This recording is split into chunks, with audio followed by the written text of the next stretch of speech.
Hey, hey, hey, hello, hello, hello. We are live, and I am on my way to a Cub Scout meeting without my Cub Scout because he's homesick. So that's the great thing about being a Scout parent. Anyway, today is day 4 in my 90-day sprint to living a life well spent, and um, we are talking about, and the big question we're asking is, what does it take? And what does your life look like if you decide for the next 90 days to live your life from a position of listening to your greatest version of yourself or listening to an average mediocre version of yourself? So that's the big question. At the end of the year, what's your life going to look like looking back on the end of September? And I invite you to join me on this challenge. It's something that I think is worthwhile and is exciting and makes life fun to live. So yesterday I was talking about the difference between growth and contribution, or the fact that those two things are what make life worth living and make life looking backwards a life well spent. So growth is what makes it worth living, and contribution is what makes it worth well spent. And the two things that go along with that, of course, are whether or not you're listening to the greatest version of yourself along the way or the average mediocre version, the one that tells you to kind of cower in the shadows and play life half out or play from the stands or the sidelines. And so the big question I want to ask you today is, how do you discern what greatness looks like or what average mediocre looks like, right? How do you know in the moments of your decision if you're leaning from one side or the other? Sometimes it's very difficult. It's not black and white, and it's not hard and fast, and it's sometimes the lines get kind of blurry, and in certain situations it might look one way when in a different situation, different circumstances, the exact same decision might turn out differently. And so the only thing I guess I have to say about that is to look at the perspective of growth and contribution, and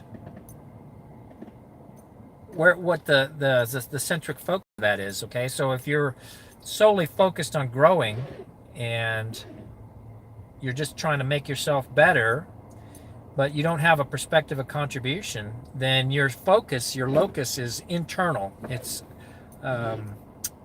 self-centric and becomes something that over time would be self-absorbed, selfish, right? And so that's kind of a discriminator right there. And if you're looking at it from a perspective of what's this going to do for someone else, then it's external locus, external focus, and it becomes something where you're actually making a contribution. You're doing something without any kind of credit that you're looking for, or acknowledgement or admiration. It's totally selfless. And that's the big discriminator, whether or not the decision you're making is going to be self-centered or externally centered. So an example, let's say you're going to buy a car and you're trying to decide whether or not you're going to put a DVD player in the car, right? Whether or not you're going to order that up as an option. Well, what's that going to do? Is that going to bring your family closer together? Or is it going to take your family and kind of separate them? I've seen a lot of people driving around town, making fire and everywhere. They got the DVD player going. The kids are in the back watching, cartoons, and they're up in the front. And completely minute drive.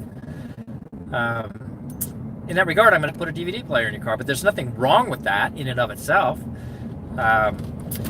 Anyway, so that's kind of it. How do you discern between which version of yourself you're going to listen to? Which one's the great version, the greatness version of yourself, or is it the average mediocre version that's trying to whisper in your ear? Where's the locus? Is it external or is it internal? So that's it. This is day 4 of my 90-day sprint on living a life well spent.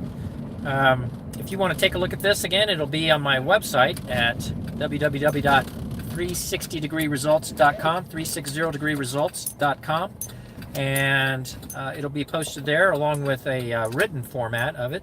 And I invite you to join me on this journey And if that suits you, it's something that you could probably take on as a challenge between now and the end of the year. Even though there's less than 90 days left, there's still time to join in. You can still get something tangible, meaningful out of it.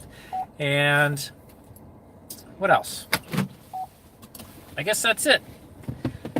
So I appreciate you joining me, and I hope you enjoyed this. I hope you could learn something from it, and I will see you on the next round. Until then, put your game face on, because the game's on. See ya.